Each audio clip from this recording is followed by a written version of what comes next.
அன்பார்ந்த தோழமைகளுக்கு நெஞ்சார்ந்த வணக்கங்கள். உலகத்தில் பிறந்த யாருமே ஒரு சின்ன விஷயத்திற்காக வேணும் பொய் சொல்லியிருப்போம். அதற்கு அரசனோ ஆண்டியோ யாருமே விதிவிலக்கல்ல. அந்த வகையில் இப்போது நாம் சத்யசந்தன் என்று போற்றி புகழும் ஹரிச்சந்திர மகாராஜாவே தன் பிள்ளைக்காக அவனை காப்பாற்றுவதற்காக வாக்கு தவறி வருண பகவானிடம் மாட்டிக்கொள்கிறான். ரிஷி விஸ்வாமித்திரர் கூறிய உபாயத்தால் அந்தணச் சிறுவன் நரபலியிலிருந்து தப்பித்தான் என்பது வரை கடந்த 2 வீடியோக்களில் பார்த்தோம் அல்லவா? பார்க்காதவங்க அதை பார்த்துட்டு இதை பாருங்க. தற்போது காப்பாற்றப்பட்ட அந்தணச் சிறுவன் யாரோடு செல்ல வேண்டும்? அவனது தந்தையோடா, அரசனோடா, அல்லது அவனை காப்பாற்றிய வருண பகவானோடா? இதுதான் நாம் போன பதிவில் கேட்ட கேள்விகள். நீங்கள் யோசிச்சிட்டிங்களா? அப்படின்னா உங்கள் விடையை நான் சொல்ல போகும் விடையோடு செக் பண்ணி பார்த்துக்கோங்க. வாங்க, இது சம்பந்தமாக நம்ம நாரத முனி அருமையான ஒரு தீர்ப்பை சொல்கிறாரு. அஜிகர்த்தா, நீ பெற்ற மகனை விற்க துணிந்தாய், அது கூட பரவாயில்லை, வெட்டவும் துணிந்தாய். எனவே இனி அவன் உன் மகன் அல்ல, உன்னோடு வர முடியாது.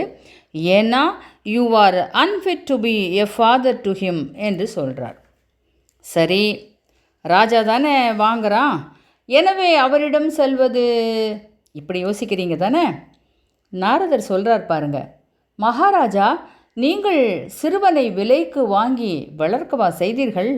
அவனை பலி கொடுக்க அல்லவா வாங்கினீர்கள்? மன்னிக்க வேண்டும் பிரபு, எனவே தங்களுடனும் அவன் செல்ல முடியாது. அடுத்தது சாமித்ரன். அவன் பலி கொடுக்கும் தொழிலை செய்பவன். ஆனால் அவன் ஜாதியால் தாழ்ந்திருந்தாலும் குணத்தில் உயர்ந்து விட்டவன். இந்த இழி செயலை செய்யும் நீங்கள் படித்தவர்களே அல்ல என்று வெறுப்பை உமிழ்ந்து சென்றான். முதலே போயிட்டான், அதனால் அவனோடையும் அனுப்ப முடியாது.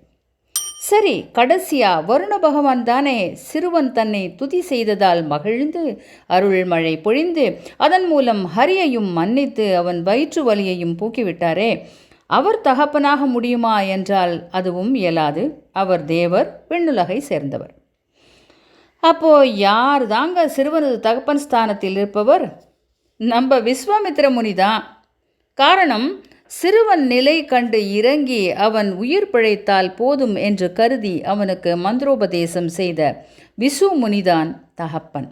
குருஸ்தானத்திலிருந்து எல்லாத்தையும் செய்கிறாரு. எனவே அவருடன் இவன் செல்வதே நியாயம், தர்மம் என்கிறார். அப்படியானால் ஹரிச்சந்திர மகாராஜாவின் இந்த கதை உணர்த்தும் நீதி இதுதாங்க. விருப்பம் நிறைவேறுவதற்காக குறுக்கு வழியில் அவசரப்பட்டு உயிர் பலி கொடுக்கலாம் என்று நினைத்ததுதான் பின்னால் பல துன்பங்களுக்கு அவன் ஆளாக நேரிட்டது. மன்னனாக இருந்த அவன் வெட்டியானாக சுடுகாட்டில் வேலை பார்க்கும் அவலமும் நேர்ந்தது. எனவே நேயர்களே, எந்த ஒரு செயலை செய்தாலும் நேர்மையாகவும் உண்மையாகவும் செய்தோமானால் எப்போதும் நிம்மதியோடும் மகிழ்ச்சியோடும் இருப்போம் என்பது உறுதி. அடுத்தது மகாபாரத தொடர்ச்சி தான், காத்திருங்கள். இந்த சேனலை இதுவரையிலும் சப்ஸ்கிரைப் பண்ணலைன்னா பண்ணிடுங்க. உங்கள் கருத்துக்களை சேனல் காலத்திலேயே பதிவிடுங்கள். உங்கள் குழுக்களில் பகிருங்கள். நன்றி, வணக்கம். மீண்டும் சந்திப்போம்.